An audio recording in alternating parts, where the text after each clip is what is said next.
Hey everyone, welcome back to Miss Mooncycle's menstrual health class. I am coming to you live from my bathroom to break down all of the period products you need to know about, the pros and cons of each, and why you might want to try something new. Let's dive into the flow of things. We're going to start with one of my favorite products and my go-to, pads. So pads, you can find disposable or reusable ones. We will get into the pros and cons of each.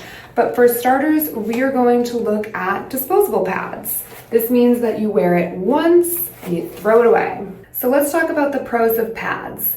They are really easy to use. There is little to no learning curve. They are worn externally, so nothing goes inside of you, which also makes them safer for overnight use. If we're comparing them to tampons, pads are safer to use for overnight use because there have been less cases of menstrual toxic shock linked to pads than there are tampons. I will do a separate video talking about menstrual toxic shock, which is a bacteria infection commonly associated with tampon use.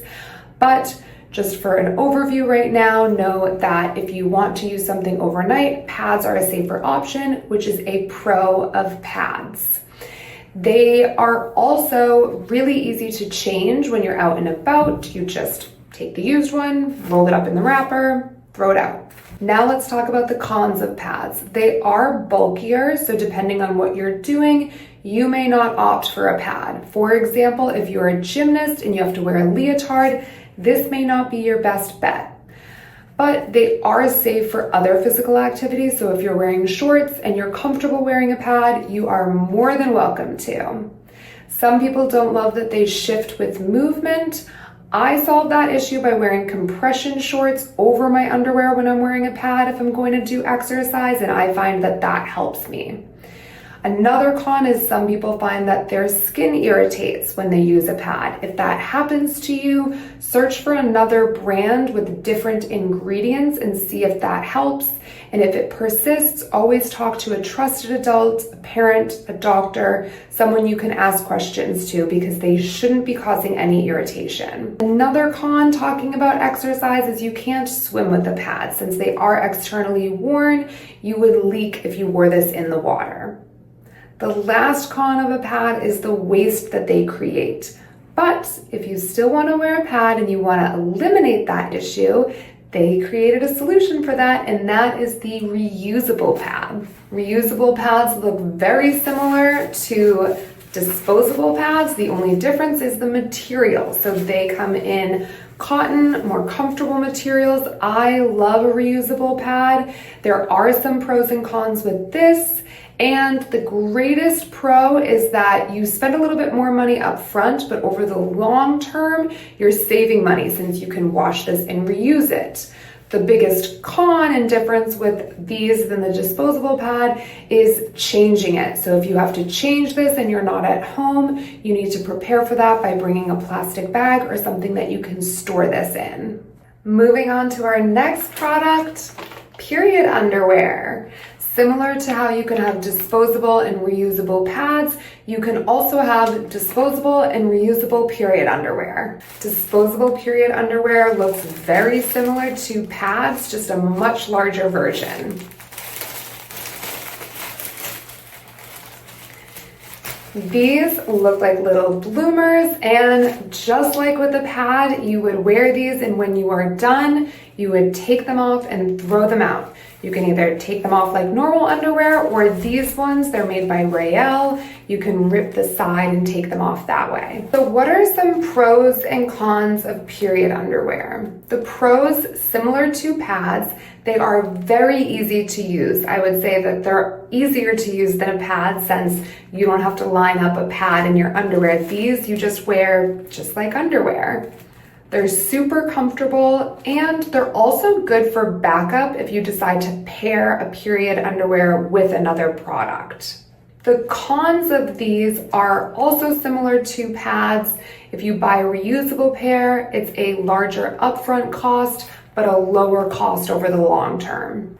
The biggest con I notice with reusable period underwear is they're typically dark colors, which makes it really hard to gauge how much you're bleeding and the color of your blood. Both are very important biomarkers to understand how healthy your cycle is. So that's really my only complaint with period underwear. Obviously, if you find a lighter color period underwear, that's great. It still can be hard to gauge how much you're bleeding, but at least that helps with the color problem. One con that would apply to both of these is they are more involved if you're out and about and you want to change it.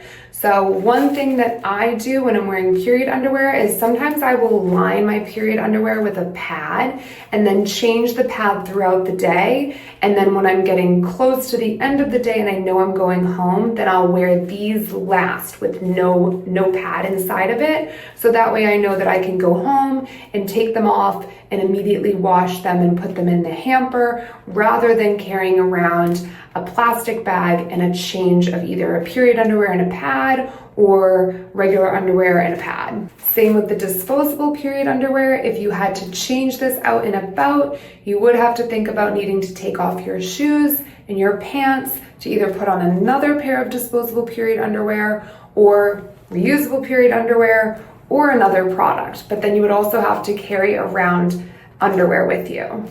So none of these cons should deter you from using these products. I'm just mentioning them so that you can plan and be prepared if you decide to use these products and you're going to be out and about during the day and you are going to have to change it.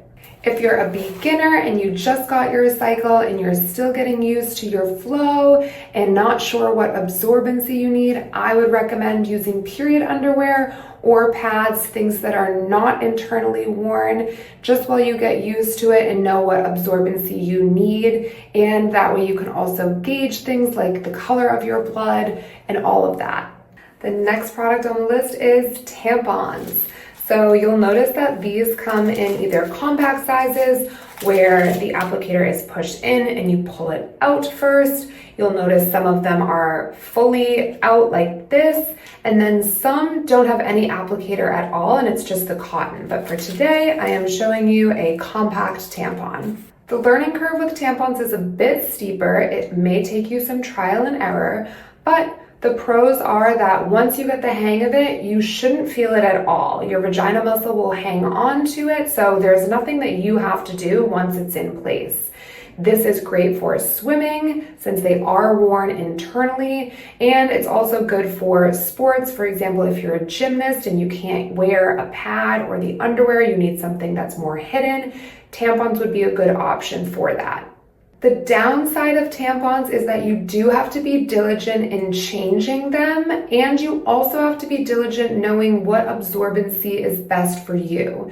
You always want to use the lowest absorbency possible so that the tampon comes out saturated when you're changing it. This is because tampons have been linked to menstrual toxic shock syndrome, which is a bacteria infection, and I will do an entire video on that. I unfortunately got menstrual toxic shock when I was younger, which is why I don't wear tampons anymore, but we'll go over all of the signs and symptoms and best practices so you know exactly what to do. One of those best practices is not wearing tampons overnight, and this also falls into a con category. Some people see that as a con and they would prefer to wear it overnight, but it is advised to only wear a pad or period underwear overnight. Last but not least, the menstrual cup. So here's what it looks like. It is a small silicone cup, and they come in different sizes, different brands. Again, you just have to explore and see what works for you.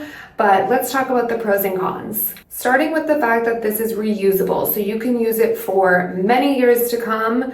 The con is that there's a higher upfront cost, but the pro is that over the long term, you're actually saving money. You can also wear these for up to 12 hours, and they hold more than a couple of tampons would. These are worn internally, so they are also great for swimming or physical activity where you don't want things to shift around. Now for the cons. These have a much steeper learning curve. I would say these are the most advanced menstrual product because you do have to be really comfortable with body contact. You have to fold this up and insert it using your hands. So that is something that does take a little bit of trial and error, and you just have to keep doing it until you figure out what works for your body. These also require cleaning and sterilization. That's it for today. We have covered all of the different menstrual products, the pros and cons of each, and I hope you feel a lot more comfortable when you go in shopping, trying to figure out what works for you and have a better guide of where to start. As always, if you have any questions, put them in the comments below, and don't forget to like and subscribe so I can see you next week where we do a deeper dive on how to use each of these products. Later!